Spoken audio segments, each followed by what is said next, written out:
গ্রেপ্তারের আগে বিক্রমপুরী ভাই একটা ভিডিও বার্তা দিয়েছেন। সেইখানে উনি বলেছেন যে কিভাবে জামাত শিবির কওমিদেরকে ফাঁদে ফেলেছে প্রথম আলো, ডেইলি স্টার, ছায়ানট, উদীচী ভাঙ্গার ক্ষেত্রে। তিনি একটা প্রশ্ন করেছেন যে সার্জিস আলম যেইভাবে এই উস্কানিটা দিয়েছে আকারে ইঙ্গিতে, বিক্রমপুরী ভাইয়ের ভাষা হলো ওনারাও ডাইরেক্ট কিছু বলেন নাই যাতে প্রথম আলো, ডেইলি স্টারকে মিন করে। তো ডাইরেক্ট বলেছে শিবির নেতারা, দেখেছেন যে ডাইরেক্ট বলতেছে যে উদীচী ভেঙে দাও, ছায়ানট ভেঙে দাও, প্রথম আলো, ডেইলি স্টার ভেঙে দাও। প্রথম আলো, ডেইলি স্টার ভাঙা উচিত কি উচিত না সেই ব্যাখ্যাটা পরে আসতেছি আমি। আমার ব্যাখ্যা হলো যে যারা ডাইরেক্ট ভাঙতে বললো, সরাসরি এটা নেতৃত্ব দিল এটা ভাঙার ক্ষেত্রে, আমরা দেখলাম তারা একটা বিবৃতি দিচ্ছে যে তাদের স্লিপ অফ টাং এবং তাদেরকে কাউকে গ্রেপ্তার করা হলো না। আমার কথা হলো জামাত শিবির বললে স্লিপ অফ টাং, আর হলো বিক্রমপুরী ভাইরা বললে এটা হলো জঙ্গিবাদী। তো সেটাই বিক্রমপুরী ভাইদেরকে উদ্দেশ্যেই আমার বক্তব্য যে আপনারা কোন চক্করে জামাত শিবিরের ফান্দে পড়ে গেছেন এটা টের পাচ্ছেন। বিষয়টা এরকম হয়েছে যে আপনাদেরকে ব্যাপকভাবে গ্রেপ্তার করতেছে এবং যেই শিবির প্রকাশ্যে এটা ভাঙ্গার ঘোষণা দিল তাদেরকে কোনো গ্রেপ্তার, একটা ব্যক্তিকেও গ্রেপ্তার করা হয়নি। তো এটা একটা বিষয় যে চরমোনাই হুজুর বলছিল যে এই জামাত কিভাবে চক্রান্ত করে, এবং এটা একটা চক্রান্ত যে আমাদের কওমি ঘরানার মানুষগুলোকে একটা ফাঁদে ফেলা।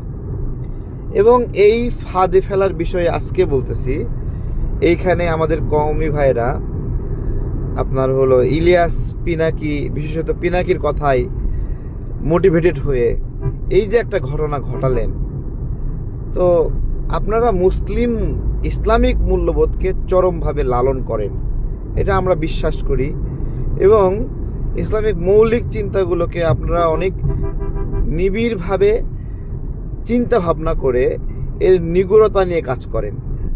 তো আমার প্রশ্ন হলো, যারা এই নিবিড়ভাবে পর্যবেক্ষণ করে নিগুড় তত্ত্ব নিয়ে আলোচনা করেন, তারা পিনাকির কথায় মোটিভেটেড হয়ে এভাবে চলবে? আমি একটা কথা বলছি যে যদি এটা হয় ইসলামিক পুনর্জাগরণের আপনাদের লড়াই, তাহলে ইসলামিক পুনর্জাগরণের লড়াই আমাদের বিভিন্ন তত্ত্ব আছে, ডেমোক্রেসি সহ বিভিন্ন রকমের আছে। সেই জায়গায় হলে হিন্দু মুসলিম এগুলো আমরা ভাগ করি না, সকল ধর্মের মানুষ এক জায়গায়, ঠিক আছে?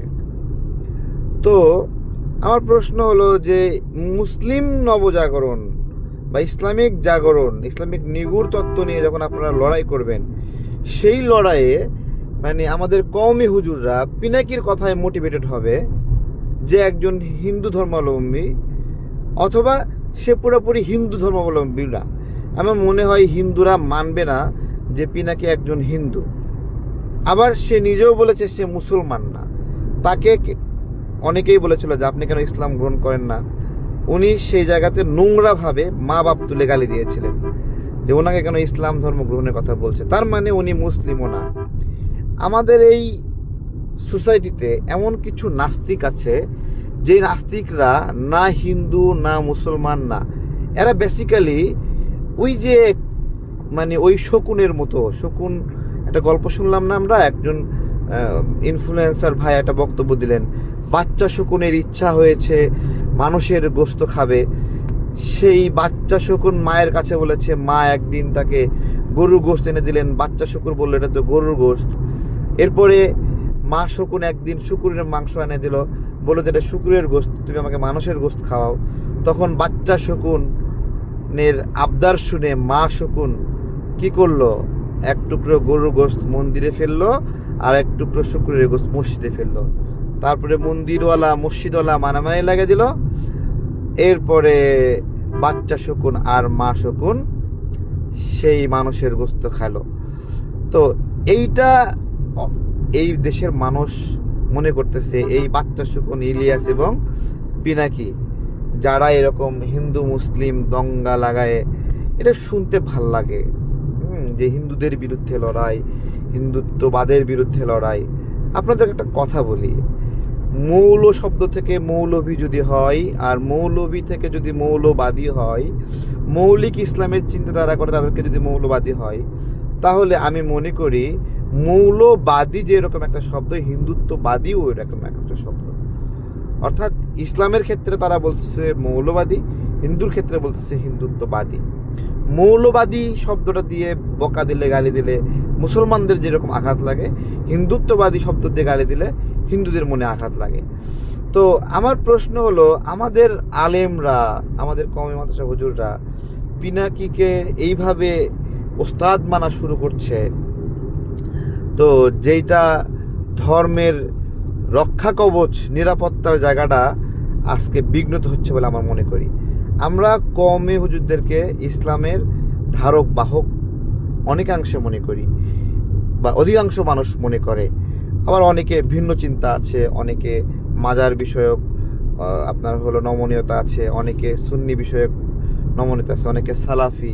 আমি সকল মত এবং উপমতকে শ্রদ্ধা রেখেই বলছি যে এই যে একজন হিন্দু যে সঠিকভাবে হিন্দুত্ব পালনও করে না, সেই ব্যক্তিটা পুরো মুসলিম কমিউনিটির ব্রেন ওয়াশ করছে, তাদেরকে দিয়ে, একটা মাদ্রাসার মানুষকে দিয়ে নিয়ে যায় এক জায়গায় মব সৃষ্টি করাচ্ছে, এবং তারা আর নিজেদের নিয়ন্ত্রণে নাই, নিজেদের ইচ্ছার নিয়ন্ত্রণে নাই, অন্যের বশবর্তী হয়ে গেছে।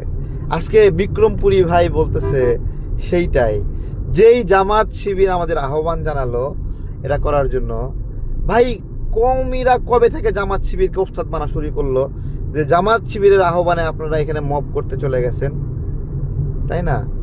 তো আশা করি সবার অনুধাবন হবে, অনুধাবন হলেই ভালো। কারণ আমাদের কওমি হুজুররা বা তাবলিগ অথবা আহলে সুন্নাহ অথবা সুন্নি যারা এই যে ধর্ম নিয়ে যে গোষ্ঠীগুলো কাজ করে, তারা মনে করে যে একজন মানুষ আওয়ামী লীগ হলেও সে তাবলিগ করতে পারবে, অথবা সে কওমি মাদ্রাসার মানে হলো শিক্ষা নিতে পারবে, একজন মানুষ বিএনপি হলেও পারবে। অর্থাৎ তার ইসলামের জ্ঞান নেওয়া এবং ইসলামের চর্চার জন্য তার রাজনৈতিক পরিচয় ত্যাগ করাটা জরুরি না। ঠিক আছে, এইখানেই জামাতের পার্থক্য, যে জামাতের মানে জামাতের মতে ইসলাম প্র্যাকটিস করতে হলে জামাত হইতে হবে, অন্য কোনো মতাদর্শ হলে সে ইসলাম প্র্যাকটিস করবে না। তো এটা একটা দৃষ্টান্ত হয়ে থাকলো, আমরা জানলাম, দেখলাম একটা দুর্বিষহ ঘটনা। এইটা পুরো বিশ্বের পরিমণ্ডলে আমাদের হুজুররা যেইভাবে পজিটিভলি মানে ইসলাম ফোবিয়াকে দূর করে ধীরে ধীরে একটা পজিটিভ মানে ডিগনিটি অর্জন করছিল, এই অগ্নিকাণ্ড, এই ভায়োলেন্সে বিক্রমপুরী ভাইদেরকে যেভাবে জামাত মিসগাইড করেছে, পিনাকি ইলিয়াস মিসগাইড করেছে, এবং সারা ওয়ার্ল্ড ওয়াইড এটা প্রচার হয়েছে, একবারে বিশ্বের বাঘা বাঘা পত্রিকাগুলো প্রচার হয়েছে। ঠিক আছে, এইটা একটা কতটুকু ক্ষতি করেছে যে এরা বুঝতে পারবো না, মানে বলে বোঝানো যাবে না। তো আমার ভাইদের উদ্দেশ্যে আমাদের অনেক বেশি চাহিদা না। আমার কথা হলো যে আমরা আপনাদের কথাই চলতে চাই, আমাদের আলেমদের কথাই চলতে চাই, আমাদের কওমি হুজুরদের গাইডলাইন মেনে চলতে চাই।